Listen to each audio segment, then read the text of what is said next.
Hello. I am making another video. We are going back tomorrow. Today is June 20, 2025. We're coming back tomorrow on June 21 because something came up and we had to stay a little longer. But that is okay. I want to talk about the raptors and the ETs because that is the most fascinating subject in the world.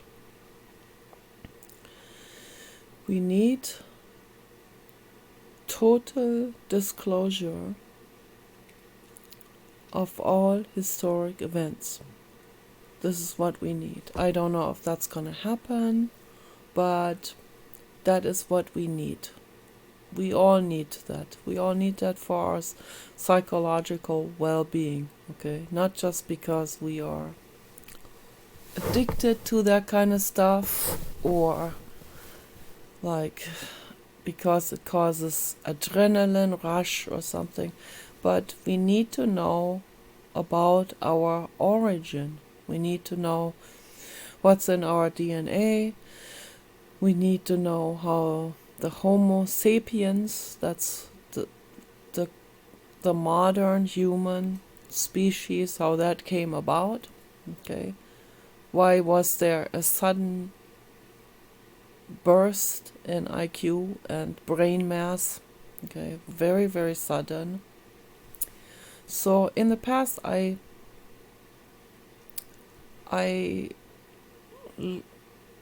dismissed all of that.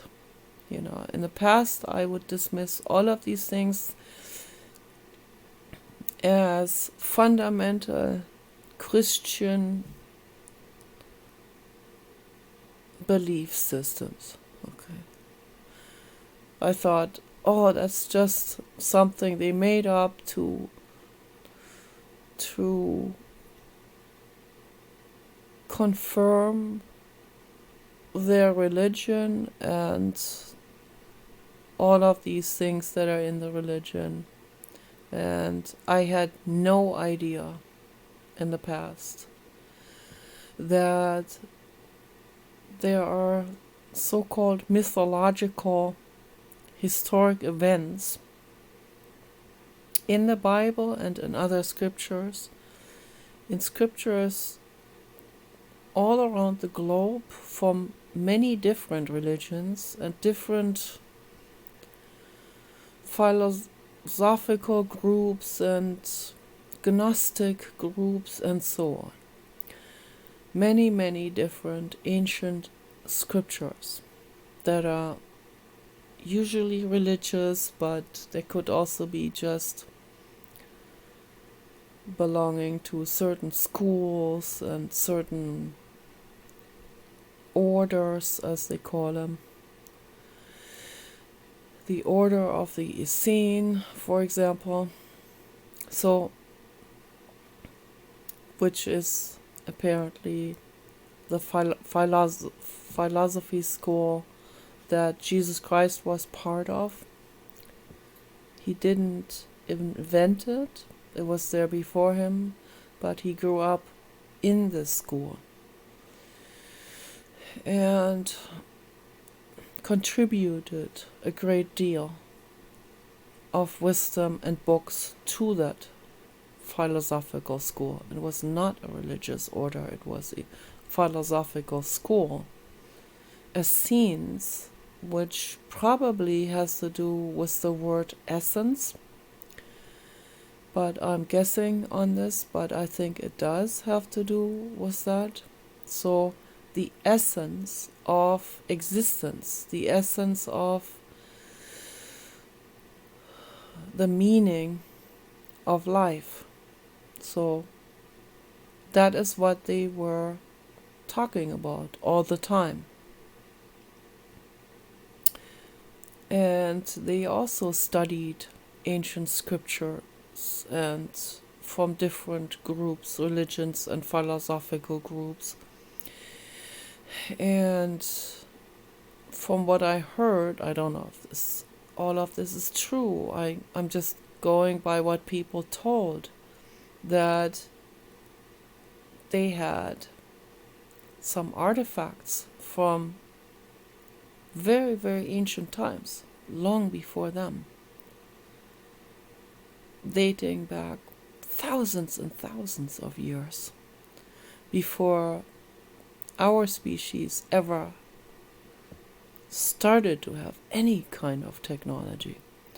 They had very sophisticated technological devices already in the order of the Essenes, inherited through generations from very, very, very ancient tribes. And where do these tribes come from? So why were they so technologically advanced that they had even things like light bulbs, that they were not working the way Edison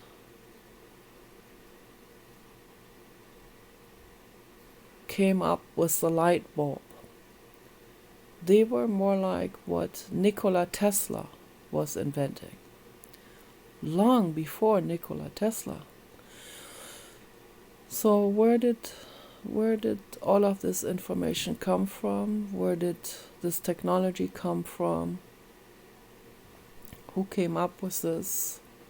And why were they advanced? Lots of questions. Okay, so it goes back to that Silurian hypothesis with the reptilians that have lived on Earth a long time ago during the dinosaur eras, then went underground, retreated into underground caves and tunnel systems that already existed, because the Earth's crust is not a solid matter. Okay, the Earth's crust consists of many different sedimentation layers, and when you get down to what they call bedrock, that's where the lava flow came up from volcanoes that erupted all over the planet, because the planet used to be very glowing. Long time, if you go far enough back, in its beginning stages, the planet was kind of like, maybe it used to be some sort of sun, right? It may have been something that was just very, very, very hot and was glowing with lava, and it was just a boiling situation all over, boiling up rock lava. When rocks get heated up to the point where they become actually liquid. So that's I don't know, 4.5 billion years ago, 4.4 billion years ago, that was what's happening. And then very gradually that glow cooled down. These lava rock, the bedrock, the lava sedimentation, which was the surface of the Earth at that time, that cooled down. These lava flow rocks cooled down, became rock, and it did not create a solid block covering the planet. Okay, there were there are always little caverns and caves and fissures and tunnels, like Swiss cheese, like it always had bubbles and openings, and lava would flow in certain directions, but then it would stop and would cool down. So, and then more lava would flow later on over it or under it, and so you have like a quite a chaotic network of underground tunnels and caves that created themselves through natural flow. The smartest of all dinosaurs, which were those discovered by the scientists with the extra brain mass, as I talked about yesterday in the video, those must have been the ones that, when they saw meteorites come down on Earth, and it started, they had a phase where they had a lot of meteorites coming down. There was some kind of meteor era, okay, that started to happen around, I guess, 70 million years ago or something. So I'm guessing on all of this, if there is someone who has more detailed data on it, leave a comment, and I need to get informed about all of this. Let's inform each other, and my videos are not so much for like accurate information. My videos are more for food for thought, something like that. Okay, so we always have to keep reading and researching and comparing the different information data that we can find. It's very important. What I'm trying to get at is to understand the overall history of how species evolved and what happened to them. So I think that these Silurian dinosaurs with the extra brain, when they were still bipedal dinosaurs, I think that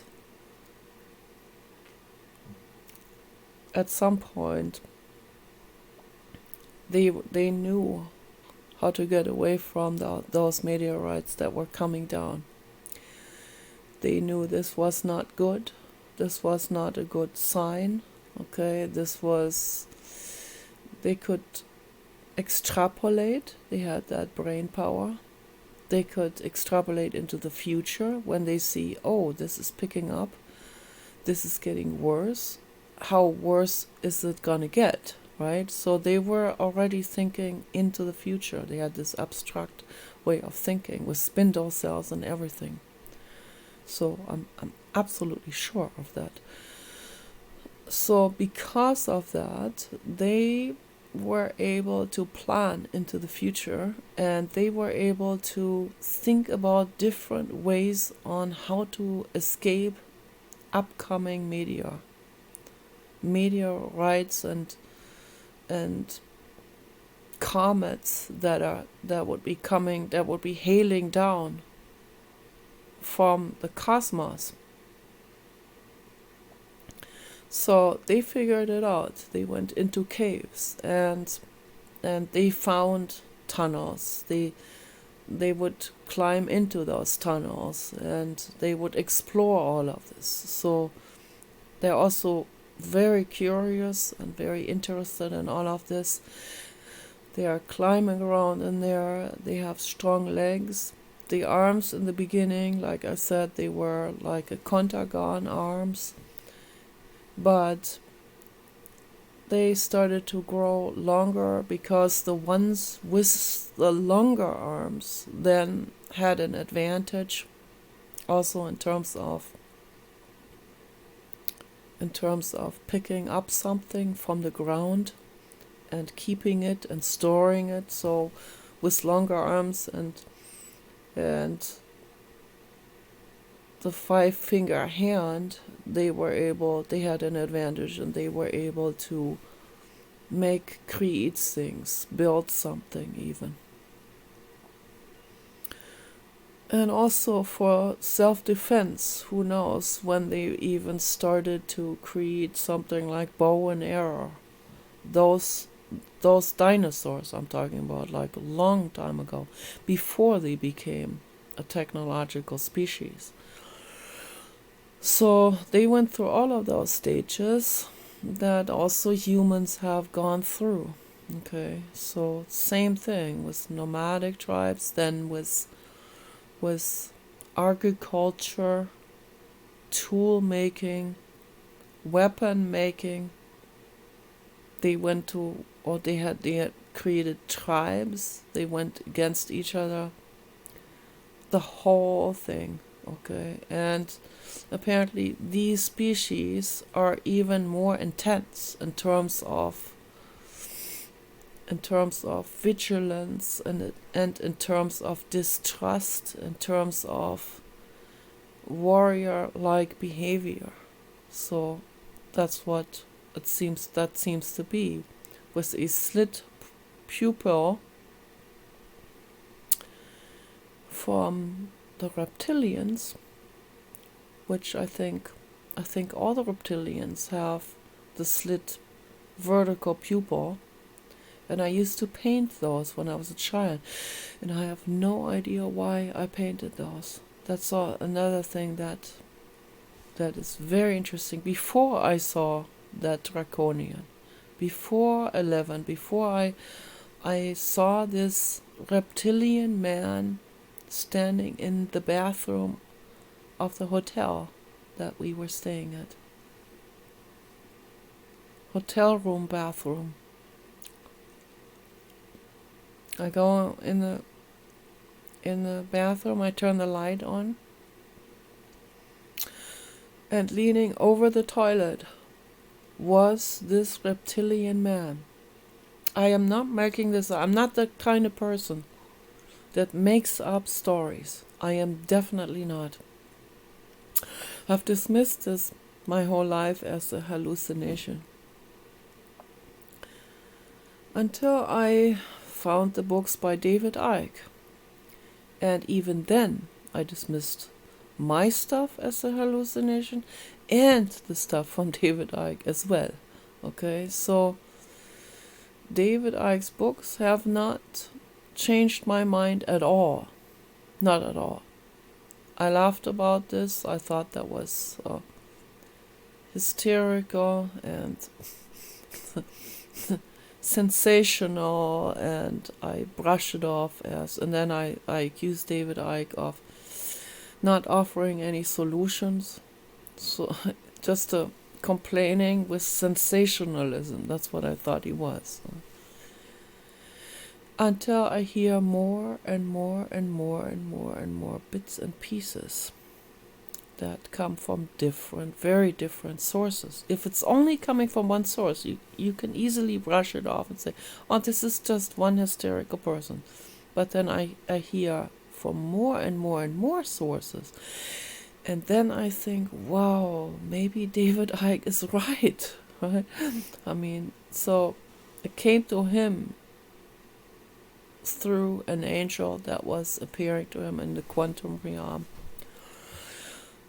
because he was on ayahuasca for 3 days. He overdid it, and he could have died from that. I mean, it's so dangerous to do that out there in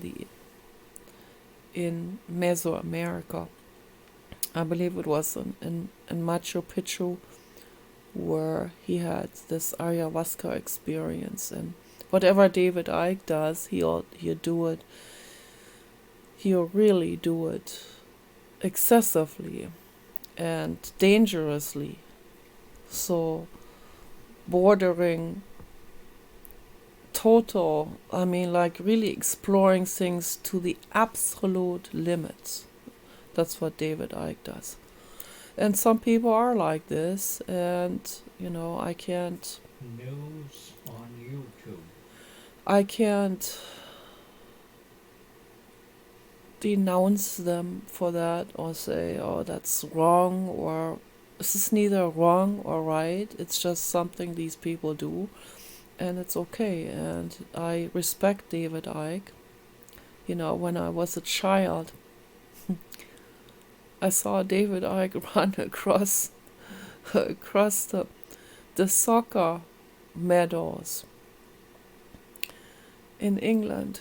They had these world champion soccer games, Great Britain against Germany, and my dad would watch.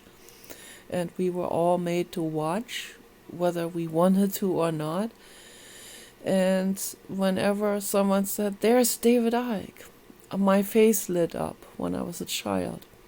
That was the phase when David Icke was young, long before his ayahuasca experiences, long before he ever got into the occult. He was a world champion soccer star, and it was just the way he was running and the way he was looking that caught my attention, and I thought he was cute, he was good looking, and I must have been 8 or something. And there was David Icke, and I was always like, oh, David Icke.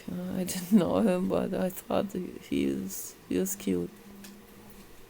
The way he was walking and moving, there's an aura about him already that I was picking up on. Then much later, like 50 years later, or no, like, I don't know, 40 years later, my friend Brian in LA sent me a book by David Icke, and Brian was all into this and told me all about it, and I was dismissing it and saying, oh no, I don't believe in that kind of stuff.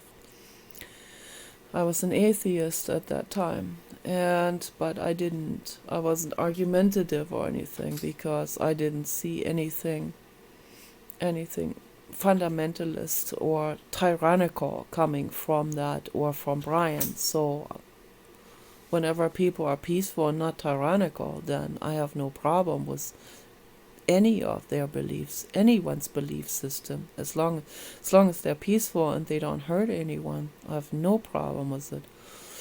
The bondage society, I have a big problem with that. People say, well, that's their own business. No, it's not. They're violent. It doesn't matter who it is. Could be devil worshippers. If they're doing violent acts, I'm against it. Okay? If they're devil worshippers and they're all peaceful, worshipping Mother Earth, and they don't harm any living being, no plant, no animal gets sacrificed, and they're all being treated good, then I like it. Then I like them for that. I'm not going to join it, because I am against cultism in general. Could be Mother Earth Society or whatever, and they go up in the Bohemian Grove and do some strange rituals there. As long as they're peaceful, I respect them. If they're Wiccans or witchcraft witches or whatever, or Aleister Crowley or whatever, as long as they're peaceful and they don't hurt anyone, they don't even do a love spell on anyone, they leave others alone, whether that's in the quantum realm or in the physical realm. Okay, if they leave others alone, if they leave others in peace, if they respect everyone's beingness and their free will and their own volition, okay, then I have no problem with it. Then I respect them. But I'm not gonna join a cult. I will never do witchcraft. Okay? I'm absolutely against it. Not because for some kind of moral or religious morals or whatever. See, a lot of people are against it because they were told to be against it. No, I'm against that because what Helena Petrovna Blavatsky said in her book is absolutely true. She said, do not use the occult for selfish purposes. Okay, so this is a universal law. Okay, this is absolute, this is a karmic law. And everyone must follow that. If you don't follow it, you're gonna cause yourself and your soul a lot of problems, a lot of suffering. Don't do it, okay? That's why Jesus Christ said, have mercy on them, because they don't know what they're doing. But karma is not going to have mercy on them if they want this suffering, if they want to bring it on through their selfishness. Okay, so it's difficult, very, very difficult, but it's through all of these players that the infinite cosmos learns and grows and expands and experiences itself, So there's no judgment ultimately about this, but karma is karma. It's cause and effect. Okay, so if someone does something selfish, it's gonna have consequences. Okay, so they should know that. So I will never do something like this for my own personal gratification or selfish purposes or something. Never, ever, ever.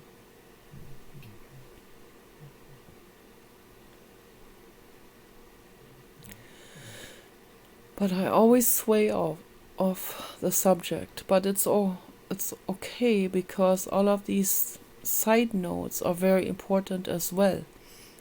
So, but these Silurian dinosaurs, at some point they must have figured it out already. They were already very intelligent, even while they had the short arms. So they went into these cave systems. They were able to survive in those cave systems from all those meteorites that came down, and I don't know how long this phase lasted, but it must have lasted for a very long time, maybe for 100 years of constant bombardment from meteorites and comets, and which caused a dramatic climate shift, caused an ice age. And so these smart dinosaurs, they were able to retreat farther and farther into the earth until they found these really large caverns, and they set up camp there permanently. And I think that's where they started to evolve further and further and further. I think they got very large eyes, also like 3 times the size of my eyes. Something with vertical pupils and enormously sharp vision, and vision in the dark. And who knows, they may even have developed something like a vision that a camera has, when for those cameras that are able to pick up the slightest light illumination in the dark. Those night vision cameras, night vision goggles. I believe that they developed eyes like that. And I heard stories of people from different sources also, of hikers who had gotten lost in forests, where they all of a sudden saw beings, bipedal humanoid beings with red glowing eyes. Not really bright, but dimly glowing red eyes. And those may have been some of those. And with this evolution, where they evolved into having night vision, irises, where they can see everything in utmost precision and look also very far into the distance, like a prey bird has those type of eyes. They can see miles away. They can see a mouse several miles away on the ground or on a tree. And they go over there and they will eat that mouse or rat. And owls too, they are prey birds. I love owls because they're active at night, so they must have also a form of night vision. So very, very precise night vision. And these dinosaurs, I'm sure they must have developed that then inside of these cave systems. And the arms grew longer, and they were able then to do something with the resources they had there, and handle things and make tools and create stuff, and maybe figure out how to make fire also, and melt things. Maybe went so deep that they had some lava places where there was lava flowing steadily, and they would utilize that to cook things with. So if they didn't create fires, but I don't know. I'm just guessing on all of this. What the possibilities are there, I mean, in terms of this situation. It's very, very fun and very interesting to think all of this through, how they could have possibly evolved. And another lineage got rescued as well from these meteorites. Guess who that was? That lineage is. That's our lineage. That also got rescued from the Ice Age and from the meteorites. How did they do this? They were the size of rats, and they were rudimentary rats. They were the ancestors of rats and our ancestors. So, and all the mammals' ancestors were they. Okay, so they had just evolved away from the reptile, had come from a reptile. You can see the rat and the opossum, and there are some very interesting animals in Australia where you can see this atavistic form, or the rudimentary form of the tail with scales. Actually, the tail of a rat is quite scaly, so right there how this evolved. Okay, a rat is a very ancient animal who has not changed that much for millions of years. Okay, they are now our cousins, but we have evolved very, very, very drastically since we had the common ancestor. Since they were the common ancestor between the rat and us. So the rat's great-grandparents are also our great-grandparents. We have happened to have evolved more dramatically. That's all there is to it. And we could have evolved in all kinds of directions if it had been funneled into it. So, but in nature, things evolve very, very, very gradually. If you funnel something in a very specific direction, if you breed a dog with short legs, just in a few generations, you have a dog with even shorter legs and even wider body, and you have something that looks like the European Basset Hound. Okay, so now, does that body survive in nature? No. This only exists because of humans. Okay. It started with a dwarf, or with a couple of dwarfs, or maybe there happened to have a female dwarf and a male dwarf. Bloodhound, they bred them, more dwarfs came out of it. It started to become another dog breed, the so-called Basset, which means low to the ground. That started in the south of France, was done by monks. Then they did it because they found them so cute, and then out of that came the dog breed, the Basset Hound. And the hunters saw that the hunters wanted some of those also for their little children to play with, but then they saw that these dogs were naturally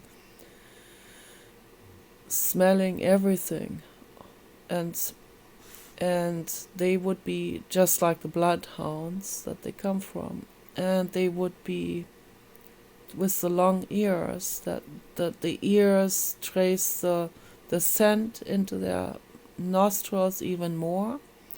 The ears are almost like a radar funnel for scent, and they were able to go under very low-hanging brush, which the big cousins were not able to get into it. So they got under the real low, dense brush, and the papa dog always went out there on the other side of the garden under the cedar tree. He got bitten 2 times by a cat. 1 time by a kitty cat, and 1 time by a bobcat. That was really bad, the bobcat bite. Mother bobcat was having a litter in there. Huge cedar tree that was all growing to the ground, and huge area. And because of what happened to Papa, Paul had to clear that out from one side so that we could look into it, and also to discourage the wild animals from going in there and having a litter in there, because that is just dangerous.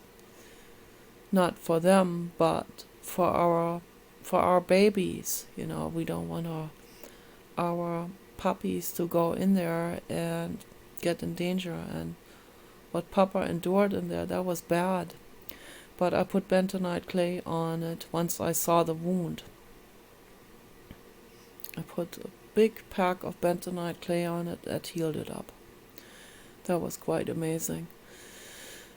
So even though he was old and sick, the bentonite clay still healed it up. That's really something. Bentonite clay is amazing stuff. It is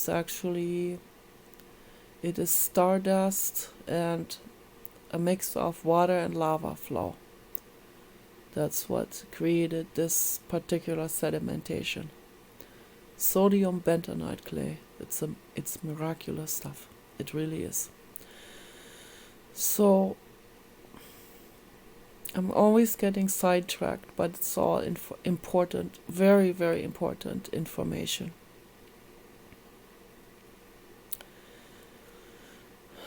So the dinosaurs and our lineage, the rat, you can see the scales on the tail.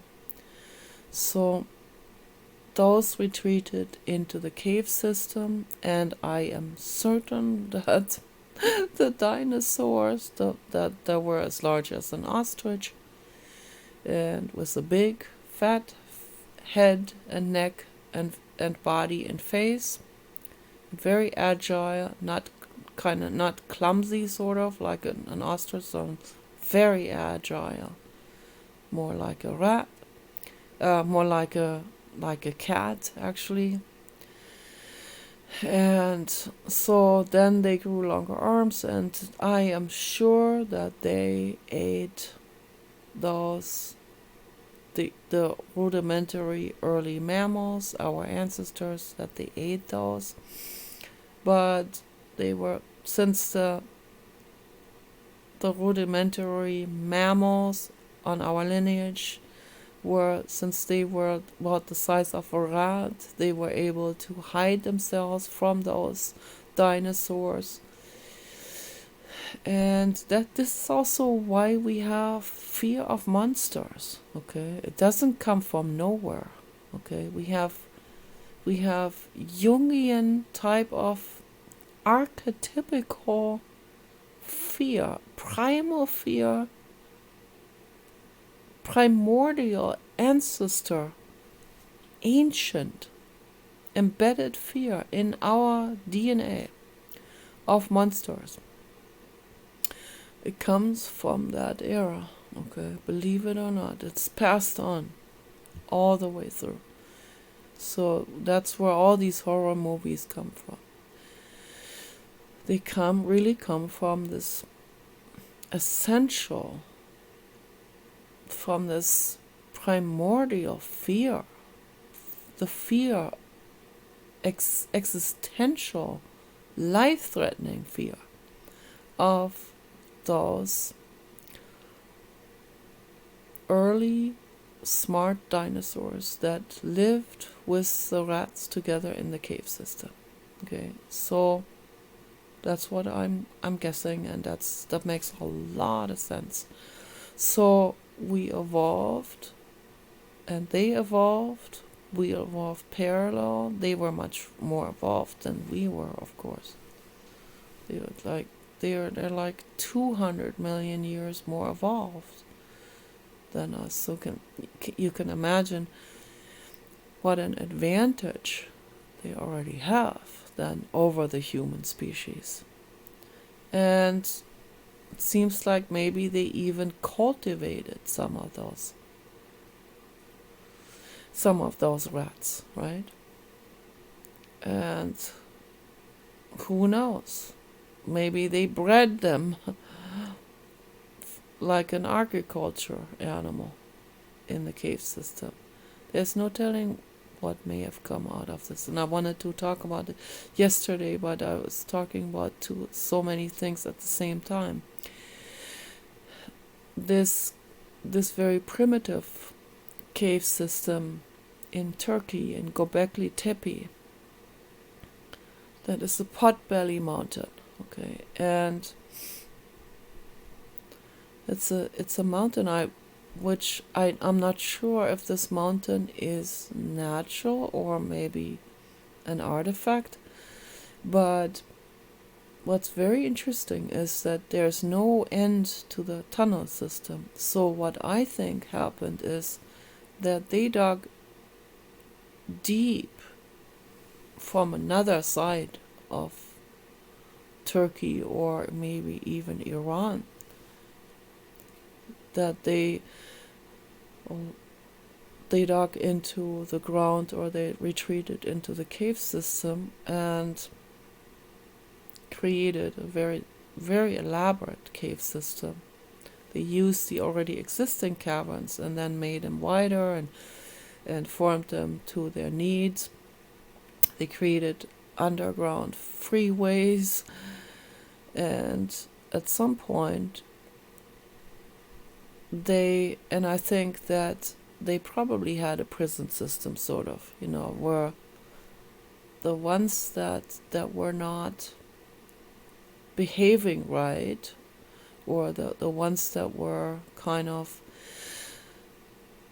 not as intelligent, or they were not invited to their governments and so on. They were kind of like outcast towards the surface of the earth. That's what I think. And those are the ones that were actually digging caves from underneath up. So, and the more outcasts they were, that's just a theory that I have, but it makes a lot of sense. The most outcast and the farmer types and the ones that had to dig into feces and dirt and all, had to deal with all of that. They had to live in the outskirts, in the upskirts, so to speak, which is kind of like reverse from what it is here on Earth, right? Here on the surface, we're rather putting, or in the past, they put the criminals in the dungeons and the kings on a throne, but in the Silurian society, they would cast the outcasts to the upper caves and let them also dig their own upper caves. And they kept on digging upper caves where they kept on growing their own farm animals, and who knows what kind of farm animals those were. Maybe some of those farm animals were actually bred to be like this. That's another theory. So maybe if you look at a cow, maybe that is not some animal that has necessarily naturally evolved into that shape, right? I know that humans have definitely done a lot of breeding with cows to create different shapes and more and bigger udders and bigger bodies and more docile and all of that, or maybe with the smaller horns on the head because they can hurt each other with the horns. So more like from the original bovine, the wild bovine that was probably much more agile with bigger horns, they bred them to be bigger and more complacent. But maybe the Silurian species has also done a lot of breeding animals towards becoming more docile farm animals as well. Not just with the bovine, but maybe with some other beings as well. Who knows? Maybe even pigs, right? Maybe they took some kind of wild pig or an original pig and then bred that pig into an albino underground. And it's just a hypothesis, could be. Of course, humans can do that too.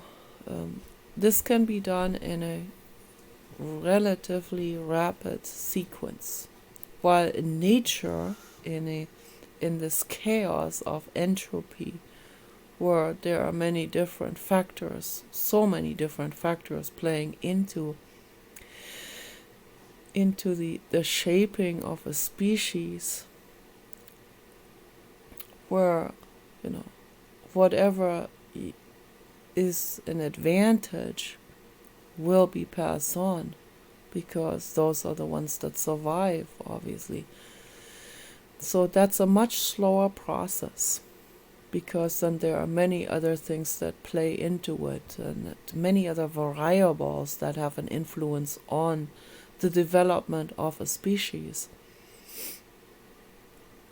While if you compare that to a much more narrowed down environment, or almost like into an artificial type of environment. That would be the case with the Silurian cave system, cavern system, where they would take a rat and breed the rat to make them larger or something like this, so they have more food to eat. Or if you have a farm, if the human early farmers create some kind of more sterile artificial environment in the sense of where the animals don't have to find food anymore, they are being fed, right? They have an artificial type of environment. And they're having that kind of environment and then eliminating a lot of dangers from that environment that would normally be the case in nature. They will defend and protect the herd of farm animals from other predators. Then you're creating a farm animal that's very docile and very, very dependent. You're creating basically an infant mind of an animal. You make them dumber. Okay, so while in the wild they have to be smart or they don't survive, right? So obviously the ancestor of the cow was much smarter than the cow, because the cow didn't have to be smart anymore in order to survive, right? So they're still dangerous and stuff like this, but as an overall schematic, in order to explain this situation, you have less variables that shape the species, and you create an artificial funnel that is created by people that funnels a species into a specific genetic development. I'm not talking about gene experiments, I'm just talking about breeding programs right now. So you can do that with people too, but that's something the human will not allow. At least not the official human, not the official society. What's happening behind closed doors, well, you can just imagine, right? Use your imagination for that. And I'd rather not use my imagination on that, because I will completely freak out. But I know it's obvious to me from what I've seen and all putting all the pieces together, it's obvious to me that there are definitely clandestine genetic biological laboratories. And I think a lot of them are underground. I don't know how far underground they are, but maybe some of them are very far underground. And maybe there is still this so-called reptilian humanoid. Right. It's a lot of people will dismiss that idea. But to me it makes a lot of sense. That reptilian humanoid, I am certain, exists, parallel to us. But seems like they do not want us to know about that. Because if we knew about it on a global official level, then people say, well, we're not going to allow ourselves to be cattle ranched by those beings, right? No, we're not okay with this. We're smart enough now at this point where we can say, no, we don't want to be cattle of another species. We only do it to other species. We do double standard, okay? So, and they don't want that to happen. They don't care about our double standard, but they care about us saying no to being cattle ranched. And because of that, they want to keep their existence hidden from us. And they are also the ones that created social shaming. I bet you. I bet they created it. They created it on this massive scale. They own the media, they own the movie industry, they own the entertainment industry, they own the music industry. You bet they own that, because those are propaganda tools that they can use. Music is a very powerful propaganda tool that they can lullaby our human concoction brain into complacency and into a feeling of pseudo happiness. What better way than to do that, right? I watched an Outer Limit a long time ago. I thought that was very symbolic and very interesting. This Outer Limit was playing in a spaceship that was supposedly aiming towards Earth, but it really wasn't, and one could see that in the very end. This spaceship was going somewhere else, not to Earth, and it was owned by a certain type of ET.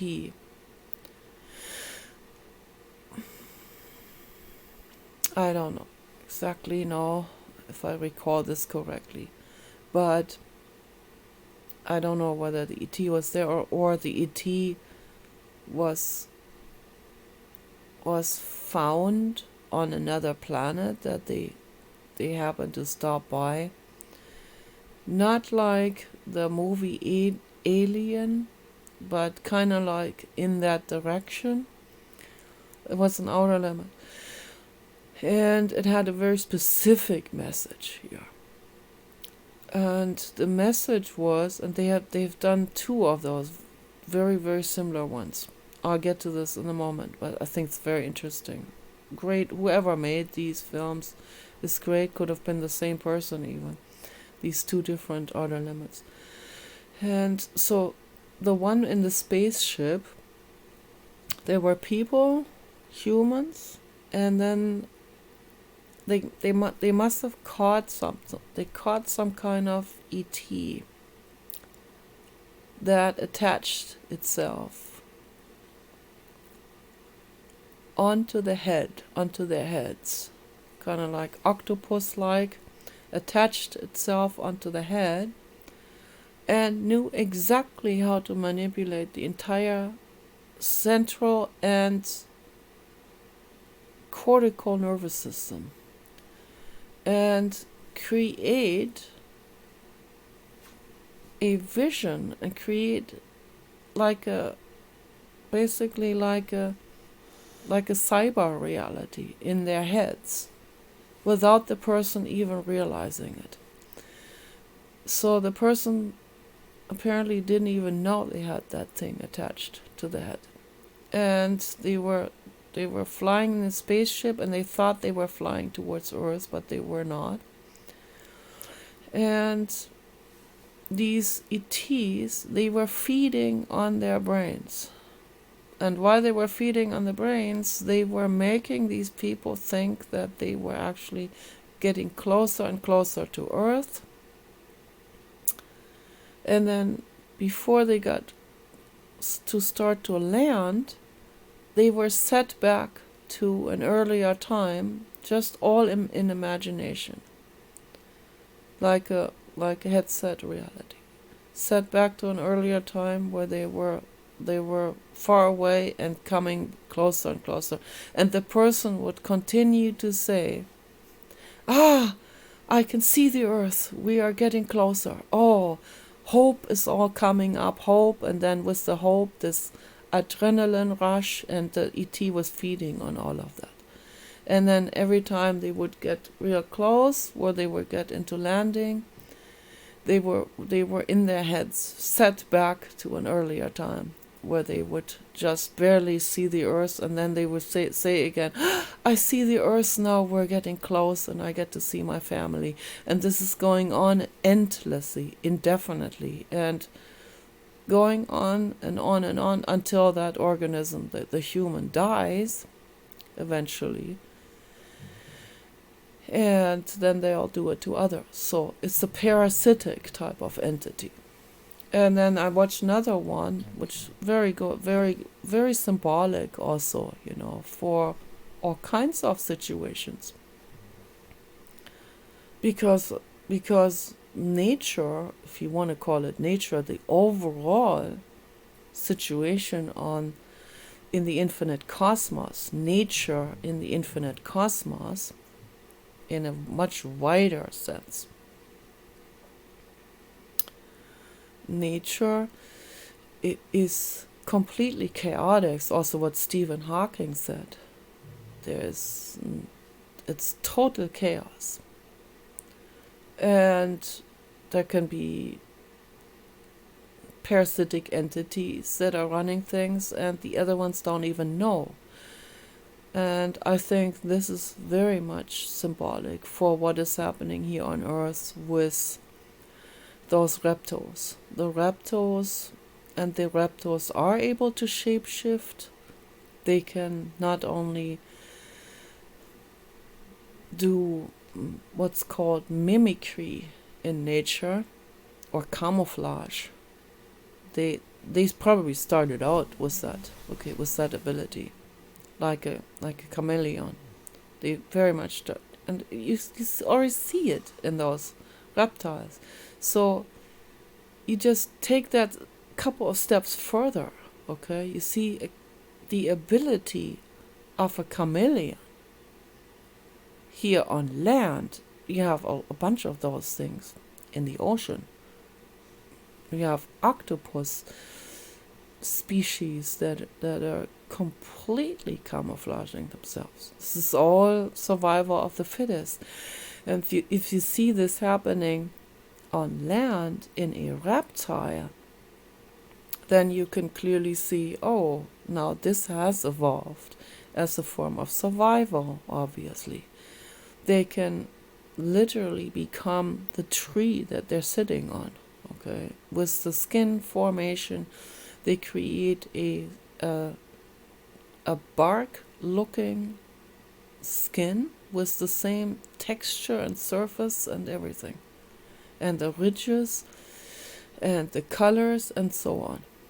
So that is how they survive, okay? So you take that a couple of steps further. You just know that if this species is evolving from a dinosaur in a cave system and occasionally comes up to the surface and has to deal with all kinds of things also in the cave system, it's not like they're all getting along with each other. They are also splitting probably up into different tribes, not only tribes, different races, and even different species that are maybe even eating each other and hunting each other or going to war with each other.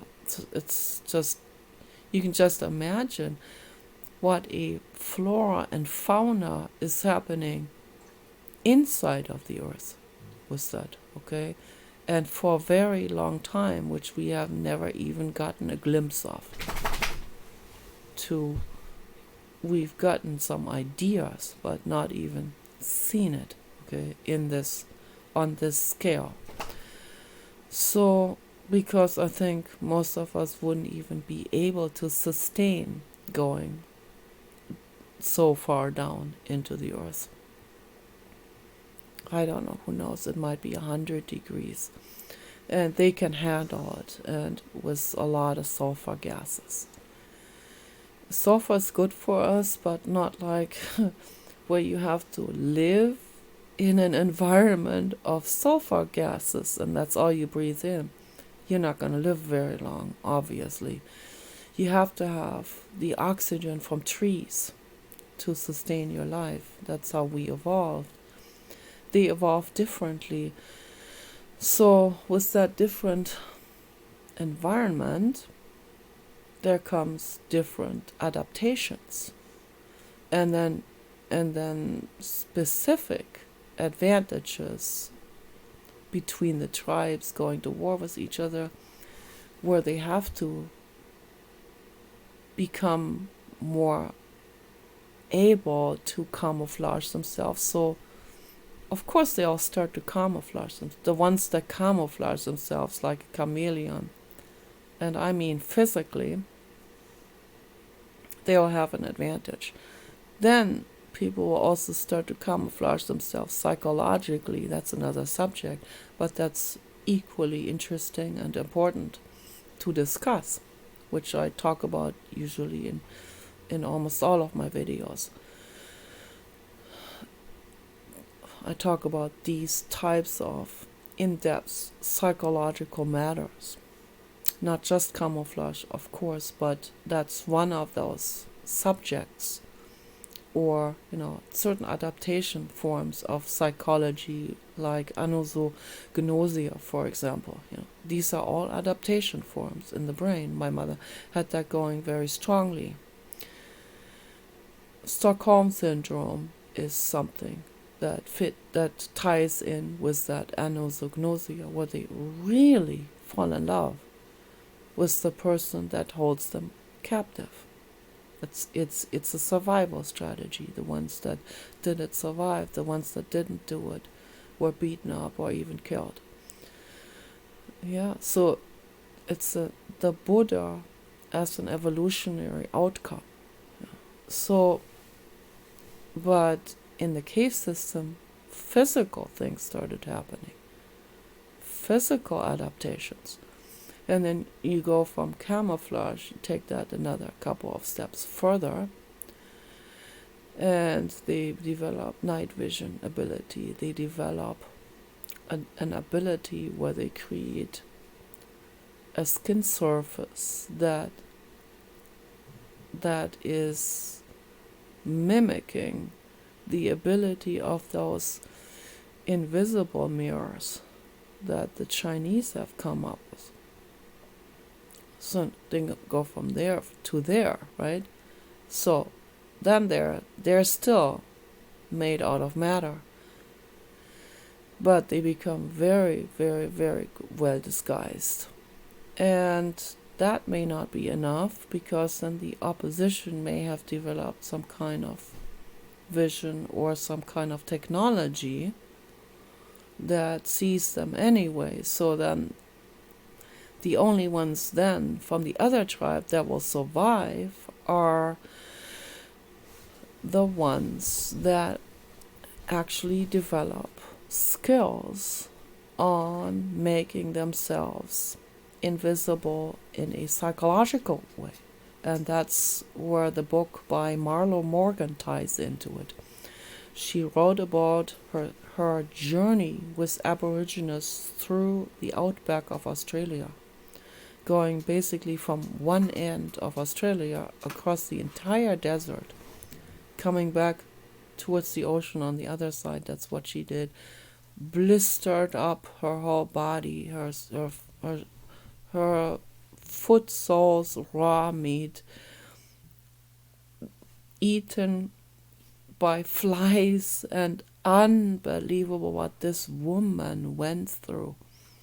But she wanted to experience, a doctor from the United States, she wanted to experience what that is like. She wanted to learn from those medicine people, from those tribal Aboriginal people that knew a lot more than we know about the body, the mind, the psychology, holistic healing, nature, symbiosis, and so on. And that was one of the most fascinating books I've ever read. That is an amazing woman, and these Aborigines people are amazing, the real original ones. So